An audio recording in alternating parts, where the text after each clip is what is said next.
Sometimes there's nothing like just making a good old classic recipe. Just follow the back of a package and it can't steer you wrong. And then once you get it a few times, just have that memorized. Toll House, Ghirardelli. So today I'm just making some nice, simple, but delicious, fresh chocolate chip cookies. But I do have one little secret that I'll tell you later on. So I'll show you step by step kind of how I do this. As always in cooking, it's helpful to get your mise en pause together. So as you see, I got flour, it's 2.5 cups, I already mixed in some baking soda and some iodized salt in there. Got 3/4 cup of sugar, 3/4 cup of brown sugar.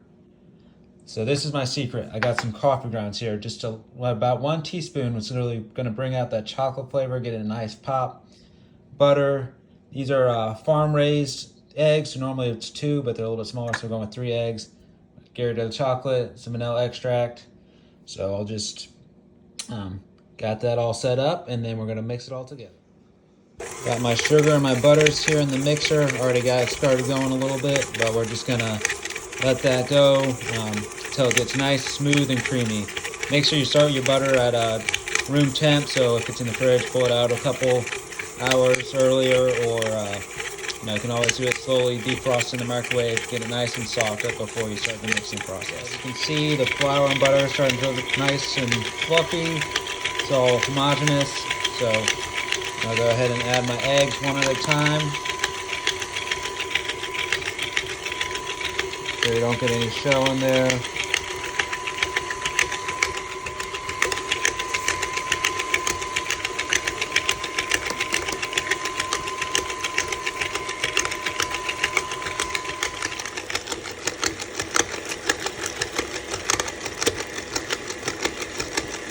There it is, all 3 eggs.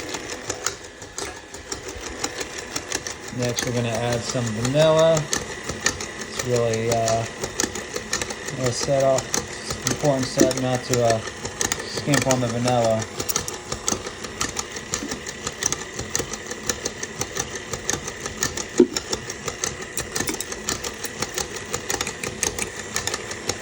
And all nice, smooth, mixed in there. Like I said, just a little pinch of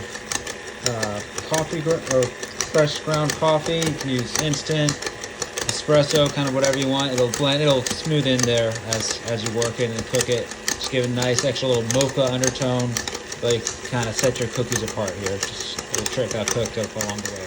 Got that nice and smooth. We're gonna slowly pour in the flour just so it's nicely incorporated.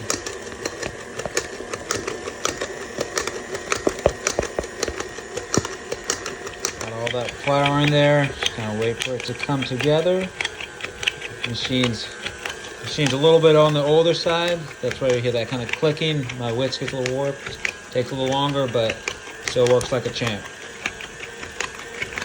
Last, we'll add in our chocolate chips.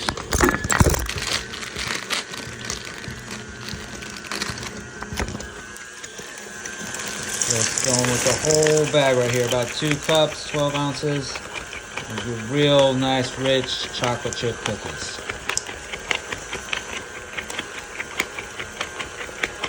Again, just let the mixer do the work. You can use a whisk or a spatula, but the machine kind of does it for you, keeps things all nice and simple. There we got the cookie dough. As you can see, it's nice and firm, nice and fluffy, hanging on the whisk attachment here. So I'm just going to take it and scoop it into little balls. Let those chill for about 30 minutes. If you can get a colder cookie dough, it's going to give you a slightly better result, but you can go ahead and throw these straight in the oven, 375. Come back to you after about 10 minutes. Just got a nice cookie scoop right here.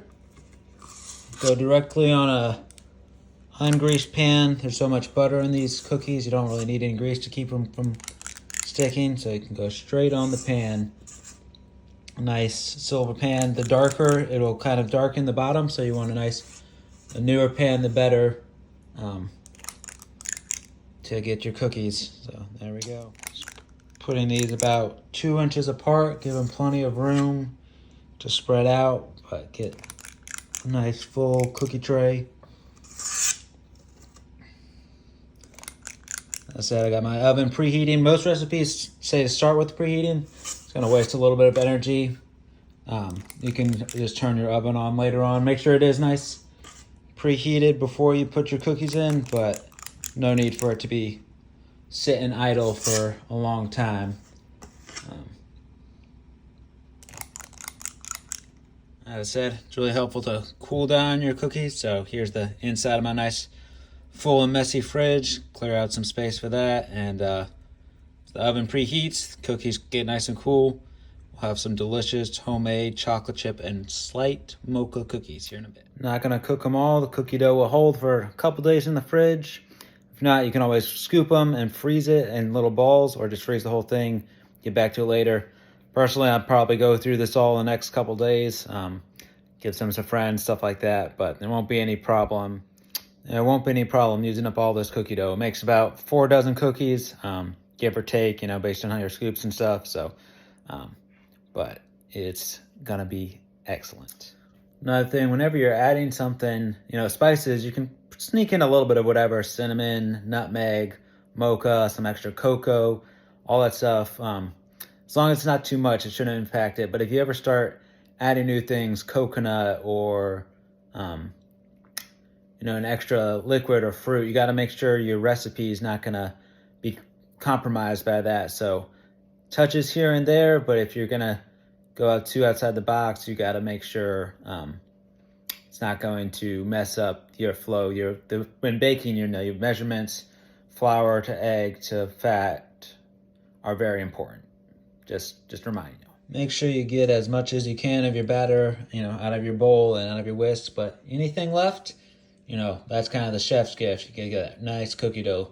Lick that clean, or just wash it if you don't want the raw cookie dough. Right. As I said, it's been about 10 minutes. My oven's up to 375. Cookies are nice and chilled. I'll pop these bad boys in here. Let them go for about 10 minutes. You can tell they're nice and golden brown, but still nice and gooey in the middle. It's been about 5 minutes. I'm gonna take a quick peek in here. Just looking lovely. Start seeing them caramelize on the bottom. Chocolate's melting out. They're spreading nicely. Cannot wait to try these. I got about 20 seconds left on my 10-minute timer. I'm gonna go ahead and take a look at them. Nice golden brown. Still see a little soft in the middle. They'll finish as they cool. Go ahead and pull these suckers out of here.